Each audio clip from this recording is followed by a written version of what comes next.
The year is 1835. The location is the Green River Rendezvous in what the world would later call Wyoming. But for the men gathered here, trappers, traders, and indigenous warriors, it is simply the edge of the known world. Imagine, if you will, the scent of parched sagebrush, the metallic tang of dried blood, and the oppressive heat of a high-altitude summer. Amidst the chaos of thousands of souls gathered for trade, one man stands as a living monument to a pain that defies modern comprehension. Jim Bridger, a titan of the American West, carries a secret beneath his skin, a 3-inch iron arrowhead, forged by a Blackfoot blacksmith, buried deep against his spine. It has been there for 3 agonizing years.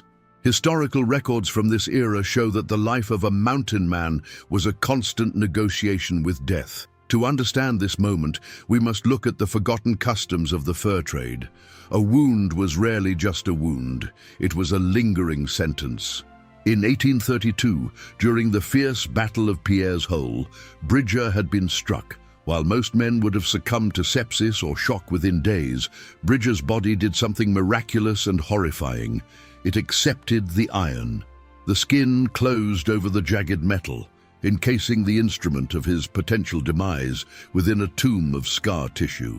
For over 1,000 days, every step Bridger took, every horse he mounted, and every winter storm he weathered was punctuated by the grinding of cold iron against bone. The harsh reality of the 1830s meant that there were no hospitals within 1,000 miles. There was no ether to dull the senses, no antiseptic to ward off the invisible killers in the dirt. There was only the rendezvous, a fleeting window of civilization in a vast, indifferent wilderness. On this day, the arrival of a Presbyterian missionary named Marcus Whitman changed everything. Whitman was not just a man of God. He possessed a rudimentary knowledge of surgery. As the 2 men stood face to face, the gravity of the situation became clear. The arrow was not just a physical burden, it was a ticking clock. The iron was likely rusting, poisoning Bridger's blood with every heartbeat. The threshold Bridger faced was absolute. To leave the arrow in was to invite a slow, agonizing decay. To pull it out was to risk immediate fatal hemorrhaging or a shock so profound it could stop the heart. This was the brutal calculus of the frontier, a choice between a certain end and a desperate, agonizing gamble for a future. As Bridger removed his buckskin shirt, revealing a back mapped with the scars of a dozen skirmishes, the crowd fell silent. The legendary Old Gabe was about to submit to a knife not in battle, but in a plea for life. Before we dive deeper into the archives of the past, subscribe to Wildbound History and tell us in the comments, what country and city are you watching from? The operation began not with a prayer, but with the chilling sound of a whetstone against a blade. There were no clamps, no sterilized drapes. Bridger sat on a low log, his hands gripping his knees until his knuckles turned as white as the snow on the distant Wind River peaks. Whitman leaned in, his fingers searching for the hard lump of the arrowhead. He found it wedged firmly, hooked into the gristle and bone. The crowd of mountain men, hardened by years of grisly encounters and starvation, watched in a rare, reverent silence. They knew they were witnessing a feat of endurance that would either become a legend or a eulogy. As Whitman made the first incision, the reality of 19th-century medicine laid itself bare. Without anesthesia, the body's natural instinct is to scream, to bolt, to fight. Bridger did none of these. He remained as still as the mountains he had spent his life mapping. We must appreciate the sheer physiological discipline required for such a feat. Every nerve ending in his back was firing a signal of absolute catastrophe to his brain, yet his will overrode his biology. The documentary evidence of this event suggests that Whitman was shocked by the depth of the arrow. It wasn't just under the skin, it had been integrated into the very machinery of Bridger's movement. The crucial threshold was the moment the blade first touched the iron. The screech of metal on metal inside a living human body is a sound that haunts the journals of those who were there. It was a confrontation between the resilience of the human frame and the unforgiving nature of man-made weapons. Bridger was not just a man undergoing a procedure. He was the personification of an era where pain was the only constant, and the only way out was through the center of the fire. To truly understand why Jim Bridger carried 3 inches of jagged iron in his back for 3 years, we must look at the forgotten customs of the 1830s mountain man. This was a world where a man's body was his only true piece of equipment, and it was expected to fail. Historical records from this era show that the average lifespan of a fur trapper in the Rocky Mountains was often measured in months, not decades. To survive for years with a Blackfoot arrowhead lodged against your spine was not just a feat of luck.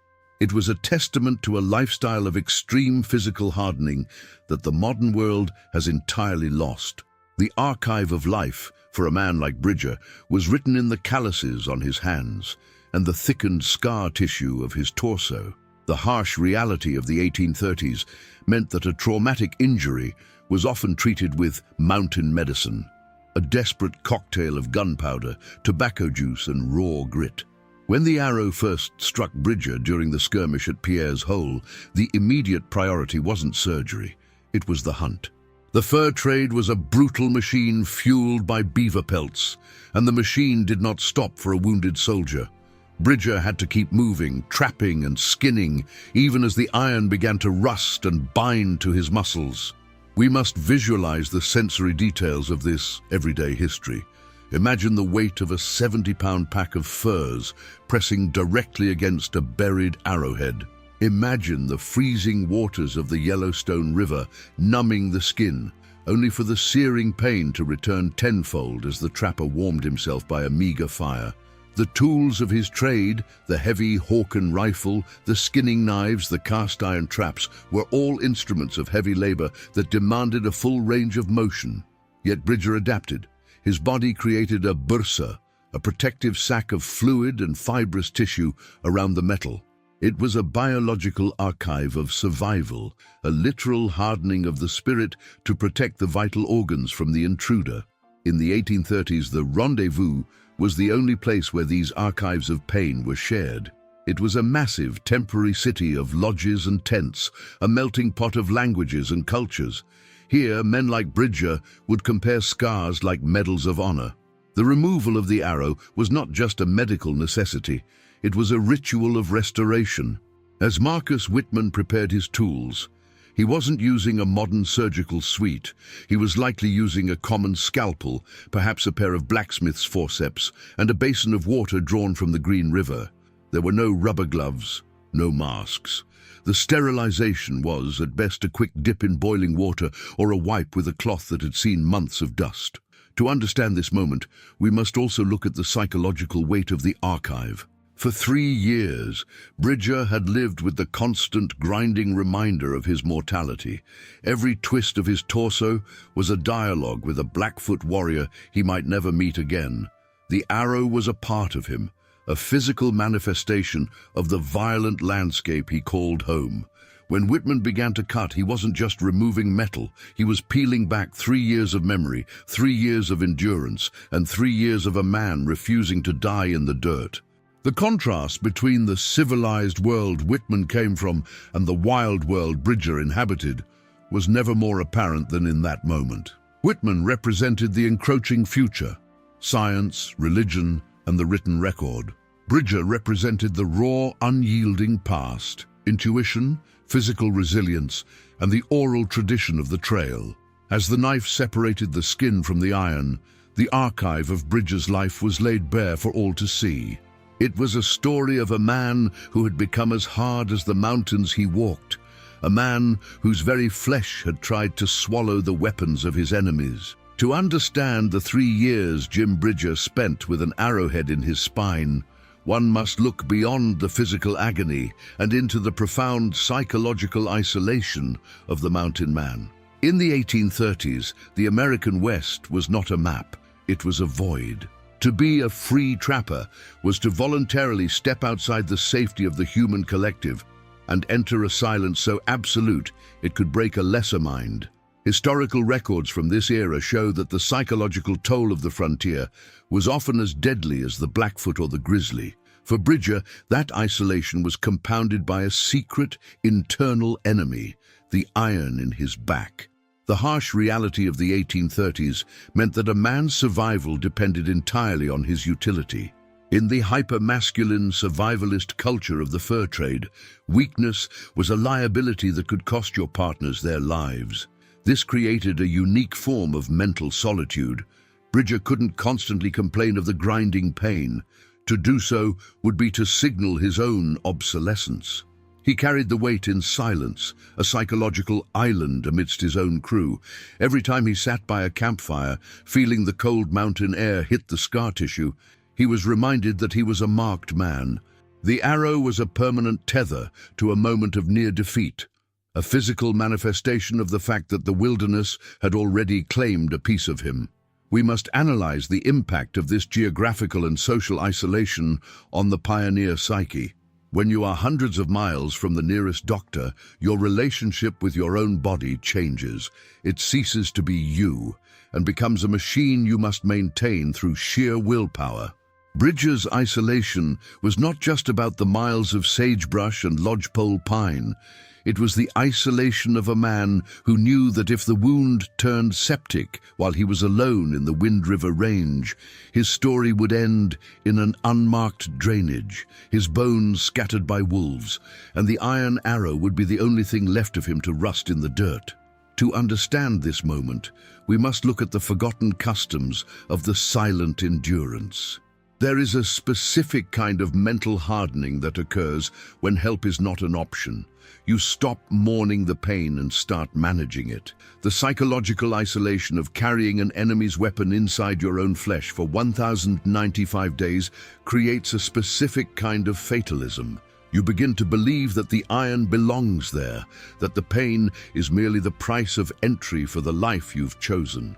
When Marcus Whitman arrived at the 1835 rendezvous, he wasn't just bringing a scalpel, he was bringing the first possibility of relief that Bridger had allowed himself to contemplate in 3 years. This created a new kind of psychological pressure. For years, Bridger had been the Iron Man, the invincible leader of the Rocky Mountain Fur Company. To lie down and let another man cut into him was to admit vulnerability. It was a surrender of the stoic isolation he had used as armor. The journals of those present describe a tension that was almost breathable. The mountain men gathered around were not just watching a surgery, they were watching the king of the mountain men prove he was mortal. The isolation of the leader is the heaviest of all.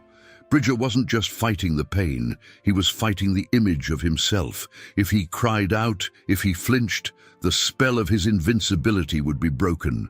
In the vast, lonely theater of the West, reputation was the only currency that bought safety. Bridger had to remain a statue, even as the steel of the doctor met the iron of the enemy. The high-altitude sun of the Green River Valley beat down on a scene that would forever be etched into the folklore of the American West. Jim Bridger, the man who had survived grisly attacks and the freezing grip of the Rockies, sat on a rough-hewn log. Behind him stood Marcus Whitman, a man whose hands held the weight of a legend's life. This was the breaking point, not of Bridger's bones, but of the boundary between human endurance and physical impossibility. Historical records from this era show that the arrow was not merely stuck. It had been calcified into the very structure of Bridger's back, hooked around the bone like a rusted anchor. The harsh reality of the 1830s meant that surgery was often indistinguishable from combat. Whitman began by slicing through the thick, leather-like scar tissue that had grown over the iron point for 3 long years. There was no chemical veil to pull Bridger away from the agony. Every millimeter of the blade's progress was met with the raw, unadulterated screaming of nerves. Yet, eyewitnesses noted a chilling, supernatural silence from Bridger himself. To understand this moment, we must look at the forgotten customs of frontier stoicism. To show pain was to admit defeat to the wilderness. Bridger's jaw was locked, his breath coming in ragged, controlled bursts that whistled through his teeth. As Whitman reached the iron, the true difficulty revealed itself. The Blackfoot arrow was 3 inches long, made of recycled hoop iron, and the tip had bent into a hook upon impact with Bridger's vertebrae. It refused to budge. Whitman had to pull with such force that the skin of Bridger's back stretched and tore. The documentary evidence suggests that Whitman actually had to brace his knee against Bridger's back to gain enough leverage. The sound was not just of tearing flesh, but of metal grinding against the spinal column, a sound that made even the most battle-hardened trappers turn their heads in wincing discomfort. This was the climax of a 3-year war. The breaking point arrived when Whitman realized the arrow was so deeply embedded that a simple pull would not suffice. He had to cut deeper, widening the wound into a crimson crater, carving away the very archive of life we discussed earlier. Bridger's muscles began to spasm involuntarily, a biological rebellion against the trauma. But his mind remained an iron fortress. He was a man suspended between 2 worlds, the agonizing present and the sheer, focused will to see the next sunrise. Finally, with a sickening wet thud and a metallic scrape, the iron gave way. Whitman tumbled back, holding the 3-inch rusted hook-shaped trophy in his bloodied hands. The crowd gasped. The iron within was finally out. Bridger did not collapse. He did not faint. He slowly straightened his spine, a spine that had been curved by the weight of that metal for over 1,000 days, and looked at the piece of iron that had tried to kill him. The silence that followed was more profound than any cheer. It was the silence of men who had just seen a human being transcend the limits of the flesh. Bridger's back was a ruin of blood and shredded muscle, but for the first time in 3 years, he was light. The psychological and physical anchor had been cut away. In the dirt of the Green River Rendezvous, the American frontier found its ultimate definition of resilience, a man who could be carved into like a piece of timber and remain standing. When the dust of the 1835 rendezvous settled, the legend of Jim Bridger didn't just grow, it solidified into the bedrock of American history. But the aftermath of such a trauma is rarely as clean as the stories suggest. Historical records from this era show that surgery in the wilderness was often just the beginning of a second, more dangerous battle, the fight against infection. In an age before Joseph Lister's theories on antisepsis, a gaping hole in one's back was usually a death warrant. Yet the harsh reality of the 1830s meant that Bridger couldn't afford a convalescence. Within days, he was back in the saddle, the wound packed with primitive dressings, riding through the high mountain passes where the air is thin and the recovery is slow. To understand this moment, we must look at the forgotten customs of frontier recovery. There were no antibiotics, no sterile bandages, and no rest. Bridger's aftermath involved the literal closing of a 3-year chapter of his life, 1 layer of skin at a time. The physical relief was immediate. The grinding pressure against his vertebrae was gone, but the body remembers what the mind tries to forget. Medical historians often point to this event as a turning point in the perception of mountain men by the civilized world. When Marcus Whitman returned east and recounted the surgery, the story of the Iron Man of the Rockies became a sensation. It transformed the trappers from mere scavengers of fur into Herculean figures of national expansion. The aftermath also had a profound impact on Marcus Whitman. This wasn't just a successful operation, it was a diplomatic breakthrough. By saving the most respected man in the mountains, Whitman earned the protection of the trappers and the respect of the indigenous tribes who witnessed the feat. This paved the way for the Whitman mission and eventually the opening of the Oregon Trail. The removal of a 3-inch piece of iron was the catalyst for thousands of wagons to begin their trek west. The Great Migration was built on the back of a man who could endure a knife without flinching. But what of the arrow itself? In a world that moved at the speed of a pack mule, objects held immense power. The rusted, hook-shaped iron became a relic. Bridger reportedly kept it for years, a physical receipt for the debt he had paid to the wilderness.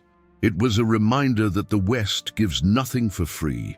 The historical aftermath for Bridger was a life lived with a different kind of phantom pain, the realization that he was now a living bridge between the old wild world and the coming tide of civilization that Whitman represented. As the years passed, Bridger's back healed into a thick, knotted mass of tissue, a topographical map of his own survival. He would go on to discover the Great Salt Lake, establish Fort Bridger, and guide the armies of a growing nation. But he did so with the knowledge that he had already faced his greatest enemy. Not a Blackfoot warrior, not a grizzly, but the limitations of his own flesh. The aftermath was not just a recovery, it was a rebirth. As we look back through the fog of nearly 2 centuries, the story of Jim Bridger and the Blackfoot arrow transcends the boundaries of a mere campfire tale. It remains a profound, visceral tribute to the sheer resilience of the human spirit. Historical records from this era show that the American frontier was won not just with gunpowder and treaties, but with the quiet, terrifying ability of the human body to endure the impossible. To understand this moment, we must look at the forgotten customs of legacy. In the 1800s, a man's worth was measured by the scars he could survive and the silence he kept while earning them. The harsh reality of the 1830s meant that Bridger's feat was a beacon of hope for an expanding nation. He became a living symbol of the manifest destiny, proving that the American character was forged from something harder than the iron that had tried to claim him. When we reflect on the legacy of that afternoon on the Green River, we see the birth of the rugged individualist, the archetype of the survivor who requires no comfort, only a mission. Bridger lived into his late 70s, outlasting almost all of his contemporaries, a testament to a biological engine that refused to quit. This was more than a medical anomaly. It was a philosophical victory. It reminds us that our ancestors lived in a state of constant, intimate dialogue with pain, a dialogue we have largely silenced with modern convenience. The legacy of the arrow is a challenge to our modern sensibilities. It asks us, what do we carry today that we lack the courage to cut out? What iron is buried in our own spirits that we have accepted as permanent? Bridger showed that even a hook buried against the spine can be removed if one is willing to endure the breaking point. The story of the 1835 rendezvous serves as a documentary anchor for the history of the West. It bridges the gap between the raw, untamed wilderness of the mountain man and the structured scientific world that followed. Jim Bridger's back became a literal map of that transition, a canvas of scar tissue that told the story of a continent's birth pangs. He didn't just carry an arrow, he carried the burden of a pioneer, moving forward with a jagged weight until the time was right to shed it and continue the march. As the sun sets on this chapter of our collective past, we remember Jim Bridger not just for the mountains he named or the trails he blazed, but for the 3 years he walked with iron in his blood and fire in his nerves. His life reminds us that resilience is not the absence of pain, but the mastery of it. It is the ability to stand tall, even when the world has tried to hook you and pull you down into the dirt. Thank you for exploring the untamed past with us at Wildbound History. If you believe these stories of resilience must never be forgotten, hit the like button and subscribe for our next historical journey. Until next time, stay wild.